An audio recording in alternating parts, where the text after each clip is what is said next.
For the longest time, I wondered if this story was actually true. Figuring out the truth was kind of like trying to figure out if something was a memory or a dream.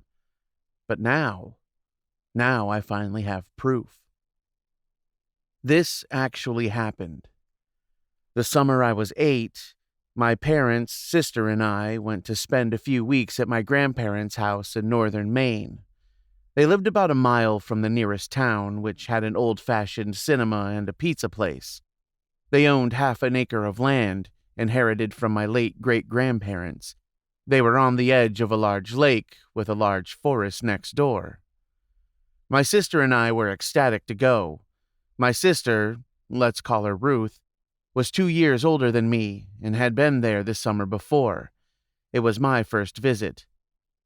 The whole drive up from New York, my dad had told us how we were going to have so much fun swimming, fishing, going to the cinema, playing ball in the yard. Mom was really quiet the whole drive there, like she was trying not to cry. Grandma was waiting for us on the front porch when we got there. She gave Ruth and I big kisses on the cheek. I wiped mine off when she wasn't looking, and gave my parents hugs. She'd baked a bunch of cookies for my sister and I, along with a large pitcher of lemonade. She insisted we eat all we wanted while she helped our parents put the bags away. I guess we finished our snacks sooner than she expected. When we left the kitchen to find the adults, we heard them still talking in the living room. That was when we learned the real reason we were at Grandma and Grandpa's. Turns out, Grandpa had developed emphysema. I later learned that he'd been a pretty heavy smoker all his life. He'd quit for a while when my dad was born, but went right back to smoking the night he left for college. "How long does he have?" my mom asked Grandma, tears in her eyes. "Not long enough." That sucked a lot of fun out of the trip for us. Mom and Dad tried to act like everything was fine. They clearly didn't want to scare us. Grandma gave the excuse that Grandpa had a bad cold, and that's why he needed to stay in his room. She was with him so often just to make sure he didn't get bored. Mom and Dad spent a lot of time with Ruth and I, trying to keep us distracted. They took us swimming in the lake, hiking in the forest. They took us to see a Disney movie in town. When we were alone in her room, I suggested to Ruth that we tell our parents that we knew. She shot me down. "They're not just trying to distract us," she told me as she adjusted her favorite pink headband. "They're trying to distract themselves. In order for us to do fun stuff, they have to do fun stuff. And while they're doing fun stuff, they don't have to think about Grandpa." Eventually, though, I convinced her to sneak into Grandpa's room with me. If Grandpa was really that sick, then I wanted to see him. She agreed that we could at least tell Grandma that we knew. We cornered her as she was leaving her and Grandpa's bedroom the next morning. She was startled to find out we knew, but let out a sigh. She agreed we could see him, but she agreed with Ruth we couldn't tell our parents.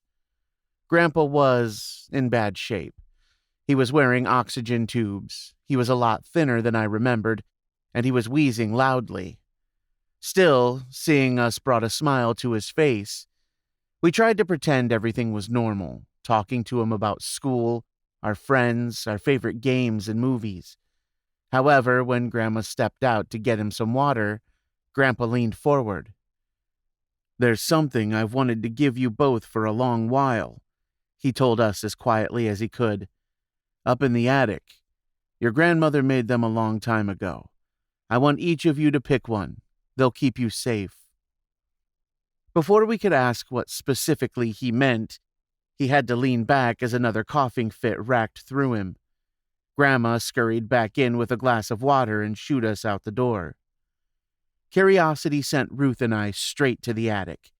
Unlike most places with a ladder that comes down, the entrance to the attic was a ladder embedded in the wall of the hallway closet. First Ruth, then I climbed up. Even though we knew how to get up there, neither of us had been in the attic before. We expected to see a few dusty crates and trunks. However, when we actually saw it, the attic was surprisingly clean. No cobwebs or specks of dust anywhere. But that wasn't what got our attention. There was a very long table in the very center of the room. Sitting on the table, sitting exactly 1 foot apart in one long line, were stuffed animals. The table held a dozen of them, each one a different type of woodland animal. I don't remember every animal that was sitting there, but there was an owl, a fox, a bear, a deer, a wolf, and a turtle. They were all homemade, but professionally sewn. Grandpa said he wanted us both to take one, Ruth told me. Grinning, I walked down the table, trying to decide which one I wanted. Eventually, I settled on the turtle. I remember the turtle well. I still have it.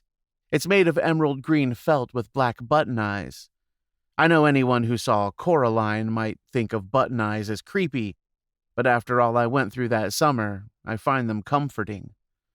Ruth took her time. Eventually, it looked like she was going to pick the owl, but then she turned her head. "What's that?" Directly across from the table was a type of old dresser with a glass window on the door. There was another stuffed animal sitting inside, this one a pig. It was made the exact way as the other stuffed animals, handmade but excellently sewn. There were some differences, though. The pig was palm-sized, while the other stuffed animals were at least a foot tall. It had 2 human-like eyes instead of buttons, and it looked like it was made of some sort of sackcloth instead of felt. Ruth grinned. "I want that one." I wanted to stop her. Something told me there was a reason that pig was kept from the other toys, but I didn't have any evidence. Ruth shoved the door of the cabinet open and took out the pig. As we climbed down the stairs with our new toys, we debated names. After trying out a few names for my new turtle, a name randomly popped in my head. The same thing seemed to happen to Ruth. My turtle's name was Admirari. Her pig's name was Moors. Grandpa got worse after that, to the point that Grandma or my parents were with him all the time. They made sure we had food and we were in bed on time, but other than that, they mostly left us to our own devices for the next few days. Things started happening the night after we took the toys down from the attic. For me, it started with a dream. In my dream, Admirari came to life. He was kind, telling me that my grandmother bought the toys in the attic from a foreign traveler decades ago. His purpose was to protect children, the same as the other toys on the table. As long as he was in my possession, he would do all he could to help and protect me. When I woke up the next morning, even though I knew it had been a dream, I somehow knew that I'd actually talked to Admirari. From that day on, I had him with me wherever I went. Something good just always seemed to happen when he was with me. When I walked in the woods, animals like deer and foxes would just walk up to me. Mosquitoes refused to bite me. When I swam, I floated better than I ever had before, and every night I had dreams where Admirari took me on adventures all over the world. He took me to the pyramids of Egypt, the Great Wall of China, Niagara Falls, the Amazon rainforest. He knew a lot of facts about all of those places, and I drank in what he told me. Later in life, I looked up some of the facts he told me. They were true, every one. All in all, Admirari became one of the best parts of my childhood. I wish I could say the same for Ruth. At first, it seemed like her pig hadn't done anything good or bad for her. She seemed normal, although she carried her plush pig everywhere, just like I did with my turtle. Then I noticed she stopped eating as much. She started getting deep circles under her eyes, and she was always in a bad mood. She started having a lot of bad luck, too. At first, it was little things, like losing whenever we played video games or getting mosquito bites whenever we went outside. I woke up one morning to hear Ruth screaming. My mother and I ran into her room to find that she was covered in bruises, and she couldn't explain why. Things got worse from there. Ruth cut her foot on a jagged rock when we were playing catch in the yard. My dad said she could swim or play outside until her cut healed. Then she dropped a glass while getting some juice and got glass shards stuck in her hand. My mom had to take her to the doctor in town. Then, when she tried to eat some strawberries Grandma had absent-mindedly set out for a snack, she spat them out in disgust, revealing they were rotten. Those incidents all happened on the same day. Each time, Moores was sitting right beside her. It had almost looked like his human-like eyes were watching her. I was worried about my sister, so I decided to ask Admirari. "I'm worried about Ruth," I told the turtle in my dream that night. "Bad things keep happening to her. Can you help her?" The turtle was quiet for a long moment. He looked down like he was sad. "The day you chose me as your guardian," he began, "your sister made a grave mistake. My brethren and I were made to be protectors of children. Moores was made for a much darker purpose." "Can you help her? Or one of the other stuffed animals?" "No. My brethren and I can only help children that chose us, or ones we were given to. Ruth had the chance to choose a protector, and she chose very wrong." "Is there anything I can do?" "The longer Ruth stays with Moores, the more influence he will have on her. You must find a way to separate him from her. The longer they are apart, the better chance there is of saving your sister. But remember, Moores will not let go of his victims so easily. Now that he has Ruth in his grasp, he will do everything to make sure he gets what he wants." "What does he want?" I woke up before he could answer. That day, Ruth had to go back to the doctor so she could get her stitches out. Mom made her leave Moores behind, saying they didn't want to get him dirty or leave him at the doctor's. Admirari later told me that Mom was actually kind of creeped out by the plush pig. As soon as Mom and Ruth had pulled out of the driveway, I raced into Ruth's room. Moores was sitting in the center of the bed, facing the door. I hugged Admirari to me, then grabbed Moores by the face and ran out the door with him.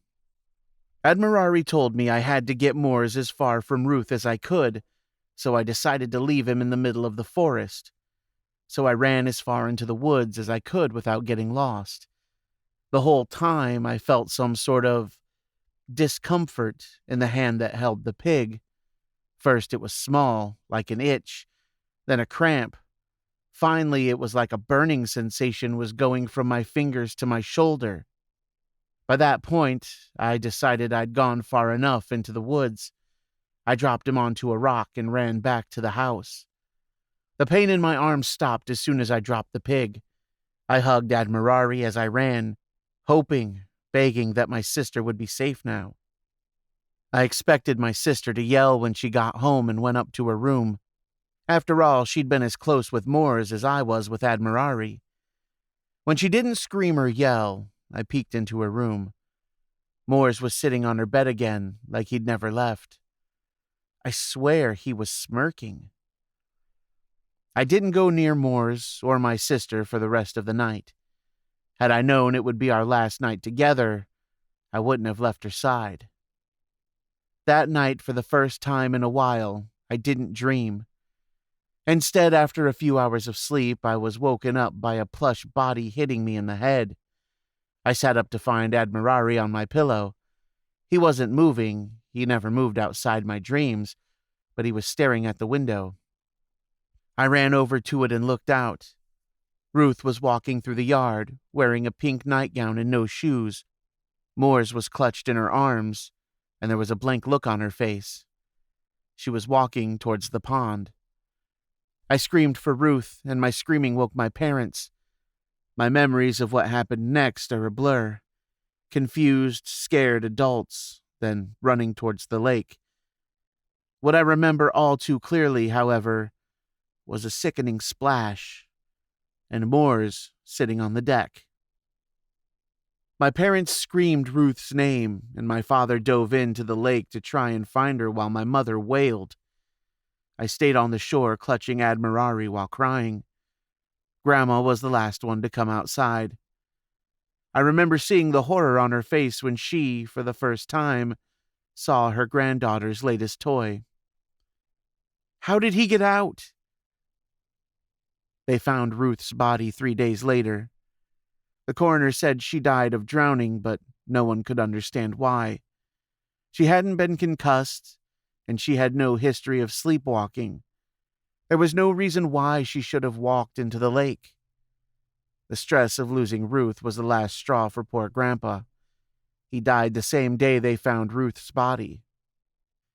It was a terrible time for my family. We ended up having a double funeral for Grandpa and Ruth.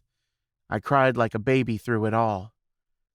I got some catharsis, however, when Grandma not only told the mortician that Grandpa and Ruth should be cremated, but that Ruth would have wanted her beloved stuffed pig to go with her. It's been 20 years since then. I still have Admirari with me. I'm not a child anymore, but I plan to give him to my son when he turns 5. I want him to have a protector the same way I did. For a long time, I'd convinced myself that Admirari was just a stuffed animal and that I'd made up the parts about the evil pig. But then, Admirari, for the first time in years, visited me in a dream. He told me that the cremation would only stop Moors for a little while, that evil is never satisfied. The next day, while antiquing with my wife, I learned what he meant. As we passed by the show window of an antique toy store, I saw a familiar plush pig looking back at me. Ruth's pink headband was clutched in his hooves.